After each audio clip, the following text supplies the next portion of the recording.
పటాన్చెరు మండలం రుద్రారం గ్రామంలో ఉన్నటువంటి శ్రీ చైతన్య పాఠశాలను అనధికారికంగా నడిపిస్తున్నందుకు ఈరోజు సీజ్ చేయడం అనేది. ఇందులో 6 నుండి 9వ తరగతి వరకు అడ్మిషన్స్ తీసుకుంటున్నారు. ఇది 17వ తేదీ నుంచి రీఓపెన్ చేస్తామని చెప్పేసి అంటున్నారు.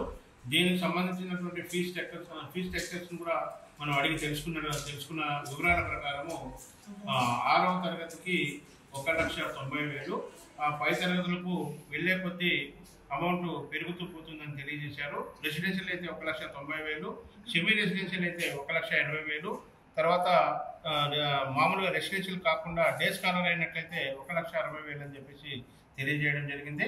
కాబట్టి దీనికి ఎలాంటి షిఫ్టింగ్ పర్మిషన్ కానీ లేకపోతే మా నుండి ఓపెనింగ్ పర్మిషన్ కానీ లేకపోవడం వల్ల ఈ పాఠశాలను మేము సీజ్ చేయడం జరుగుతుంది. ఎంతమందికి అడ్మిషన్ లేరు? ఇప్పటి వరకు దాదాపు 245 మందికి అడ్మిషన్స్ ఇచ్చామని చెప్పేసి వారి యొక్క మౌఖిక ఆదేశానుసారం మేము తెలుసుకోవడం జరిగింది. అలాంటి రికార్డ్స్ అన్ని కూడా మనం అడిగిన వెంటనే వాళ్ళందరూ కూడా తీసుకొని వెళ్ళిపోవడం జరిగింది. ఇప్పుడు ఉన్నటువంటి పాంప్లెట్స్ ఈ రూమ్ లో ఉన్నటువంటివి అన్ని కూడా వాళ్ళు లాక్ చేసుకొని పోయారు. అందుకని మనము దీనికి సంబంధించినటువంటి దీన్ని తాళం వేసి సీజ్ చేస్తూ ఎలాంటి అనుమతులు లేవు కాబట్టి దీన్ని సీజ్ చేస్తున్నామని చెప్పేసి మీకు తెలియజేస్తున్నాం. చూసిన తర్వాత అటు నుంచి వస్తూ ఉంటే అక్కడ శ్రీ చైతన్య స్కూల్కు జాయిన్ చేయడానికి 2 పేరెంట్స్ వెళ్తున్నారు. వాళ్లకు ఎక్కడ లొకేషన్ ఉందో తెలియక నన్నే ఆపి అడిగారు, ఇక్కడ శ్రీ చైతన్య అనే స్కూల్ నడుస్తుంది సార్, ఎక్కడ ఉందని అడిగారు.